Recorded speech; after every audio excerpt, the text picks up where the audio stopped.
വൃത്തികേടായ kitchen sink നമുക്ക് ഇങ്ങനെ വെട്ടി വെളുപ്പിച്ചെടുക്കാൻ നോക്കട്ടോ. അപ്പോൾ ഇത് നോക്കിക്ക് ആകെ അലമ്പ് പിടിച്ചിരിക്കുന്ന കിച്ചൺ സിങ്ക് ആണ്. അപ്പോൾ അത് നമുക്ക് ക്ലീൻ ആക്കി എടുക്കാം. അതിനായിട്ട് വേണ്ട ഇതാ സാധനം. ദേ കണ്ടോ, ഇത് നമുക്ക് ലുലു ഹൈപ്പർ മാർക്കറ്റിലൊക്കെ കിട്ടാറുണ്ട്. അതൊന്നും വാങ്ങിച്ചുകൊണ്ട് നമുക്ക് നഷ്ടമില്ല, കാരണം സിങ്കിലെ ബ്ലോക്ക് കൂടി പോകും. ഈ വീഡിയോ കാണുന്നവർ ചാനൽ സബ്സ്ക്രൈബ് ചെയ്താൽ നിങ്ങൾക്ക് ഒരുപാട് വെറൈറ്റീസ് ആയിട്ടുള്ള ടിപ്സുകൾ നിങ്ങൾക്ക് കിട്ടുന്നതായിരിക്കും കേട്ടോ.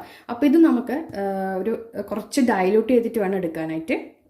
വർഷങ്ങളോളമുള്ള പഴക്കമുള്ള ഈ അഴുക്കുകൾ, കറകൾ, പിന്നെ അതുപോലെ തന്നെ ഈ വെള്ളത്തിൻ്റെ കറകളൊക്കെ ഉണ്ടാവുമല്ലോ, അപ്പോൾ അതൊക്കെ പോകാനായിട്ട് ഇത് ബെസ്റ്റാണ്. അപ്പോൾ ഞാൻ കുറച്ചിപ്പം ഞാൻ എടുത്തിട്ടുണ്ട് കേട്ടോ. അപ്പോൾ ഇത്രയും തന്നെ ധാരാളമാണ്. കാരണം എന്താ, ഇത് ഭയങ്കര എന്താ പറയുക, എഫക്റ്റീവാണത്. അതുകൊണ്ടാണ് കുറച്ച് നന്നായിട്ട് വെള്ളം ചേർക്കണം കേട്ടോ. കണ്ടോ, ഇതിങ്ങനെ നിങ്ങൾ നോക്കുമ്പോൾ അത് പതയൊന്നുമില്ലേ, പക്ഷേ ഇതിൻ്റെ സ്മെല്ലൊക്കെ ഭയങ്കരമാണ്. അപ്പോൾ നമ്മളിതേ കണ്ടോ, അതിങ്ങനെ എല്ലാ വശത്തും ഇതൊക്കെ ഭയങ്കരമായിട്ട് അഴുക്ക് പിടിച്ചിട്ടുണ്ട്. നമ്മളെല്ലാ ദിവസവും ക്ലീൻ ചെയ്യാൻ സമയത്ത് കിട്ടാഞ്ഞിട്ടാണ് നമുക്കിങ്ങനെ വരുന്നത്. ഇതുണ്ട്. അപ്പോൾ കിച്ചൺ സിങ്കിൻ്റെ ആ ഭാഗത്ത് ഒക്കെ ഒഴിച്ചിട്ടുണ്ട്.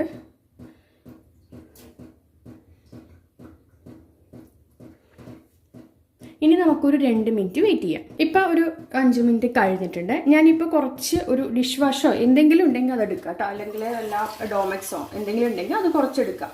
ഓക്കെ, ഞാനിപ്പോൾ ഇതേ കുറച്ച് ഡോമെക്സോ എന്തെങ്കിലും എടുക്കുക കേട്ടോ. ബാത്റൂം ക്ലീൻ ചെയ്യുന്ന എൻ്റെ എന്തെങ്കിലും എടുക്കുക. കാരണം ഇതിപ്പോൾ കിച്ചൺ സിങ്ക് നല്ലോണം ബാത്റൂം ക്ലീൻ ചെയ്യുന്ന സാധനം ആയതുകൊണ്ട് ബ്രഷൊന്നും നമ്മൾ ഉപയോഗിക്കുന്നില്ലല്ലോ. അപ്പോൾ ഇതിങ്ങനത്തെ സാധനമല്ലേ. അപ്പോൾ ഇതുണ്ടോ, നന്നായിട്ടൊന്ന് ഉരച്ചെടുക്കാം. നോക്കിക്കോട്ടോ, ഇതൊന്നൊന്ന് പതഞ്ഞ് കിട്ടാൻ വേണ്ടിയിട്ടാണ്. മറ്റതിൻ്റെ എഫക്റ്റാണ് ഏറ്റവും കൂടുതൽ. നിങ്ങൾക്ക് ഇതിന് പകരം സോപ്പ് പൊടി ആണെങ്കിലും മതി, തുണി അലക്കുന്ന സോപ്പ് പൊടിയില്ലേ, അതാണെങ്കിലും മതി കേട്ടോ. നമുക്കിതൊന്ന് ഉരച്ചെടുക്കാവേ.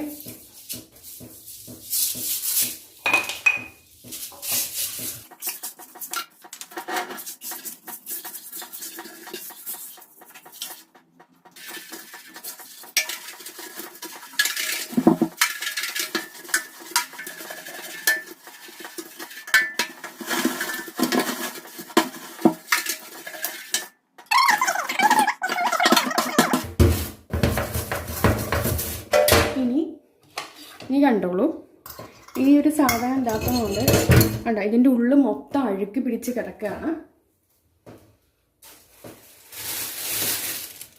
അതെ, അപ്പം ഞാൻ എന്തായാലും ഒരു കവർ ഇട്ടിട്ടുണ്ട്, കാരണം ഇത് അല്ലാണ്ട് ഇത് പോരുമില്ല, അഴുക്ക് കണ്ടോ. നമ്മൾ ഇതൊക്കെയാണ്, ഇതൊക്കെ കൊണ്ടാണ് സിങ്ക് ബ്ലോക്ക് ആവുന്നത്. അപ്പോൾ ഞാനിത് മൊത്തം ഒരു കവർ ഇട്ടിട്ടാണ്, ഗ്ലൗസോ കവറോ എന്തെങ്കിലുമൊക്കെ വെച്ചിട്ട് എടുക്കുക. അല്ലെങ്കിൽ കണ്ടോ കണ്ടോ ബ്ലോക്ക് വരും. നമുക്ക് സിങ്ക് ബ്ലോക്ക് ആവുന്ന ഈ ഒരൊറ്റ കാരണം കൊണ്ട്, അത് മീനിൻ്റെ മുള്ളുകൾ ഒക്കെ ക്ലീൻ ചെയ്യുന്ന സമയത്ത് നമുക്ക് ഇതിനകത്തേക്ക് പോകുന്നതാണ്. അതിനുശേഷം നന്നായിട്ടൊന്ന് ഉരച്ചിട്ട് നമുക്ക് കഴുകിയെടുക്കാം കേട്ടോ. കഴിഞ്ഞ് ഇതും കൂടി ഒന്ന് ഉരയ്ക്കാം.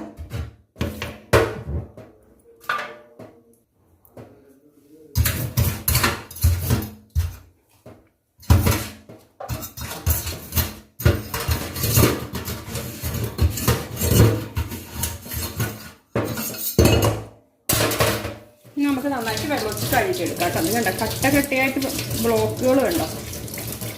അപ്പോൾ ക്ലീൻ ഞാനിനി വെള്ളം ഒഴിച്ചത് ഒന്ന് തുടച്ചെടുത്തിട്ട് കാണിച്ചു തരാം കേട്ടോ. അപ്പോൾ തന്നെ നോക്കുമ്പോൾ നിങ്ങൾക്ക് ക്ലീനായിട്ട് ഉണ്ടാവും. അപ്പോൾ ഇത് നല്ല സൂപ്പറായിട്ട് ഇതാക്കി തരാം, കാണിച്ചു തരാം. അപ്പോൾ നമ്മുടെ സിങ്ക് നോക്കിക്കുക, വെട്ടി തിളങ്ങി സൂപ്പറായിട്ടുണ്ട്. നോക്കിക്കുക, ഇത് കണ്ടിട്ടെങ്കിൽ നിങ്ങളതൊന്ന് വാങ്ങിച്ചോളൂ. ഇതൊരു അഡ്വർടൈസ് ആഡൊന്നും അല്ല, നിങ്ങൾക്ക് 100% നല്ല റിസൾട്ട് കിട്ടും. അപ്പം അടുത്ത് ഇതുപോലത്തെ ടിപ്സുകൾ കിട്ടാനായിട്ട് ഈ ചാനൽ സബ്സ്ക്രൈബ് ചെയ്യുക. അപ്പോൾ താങ്ക് യു.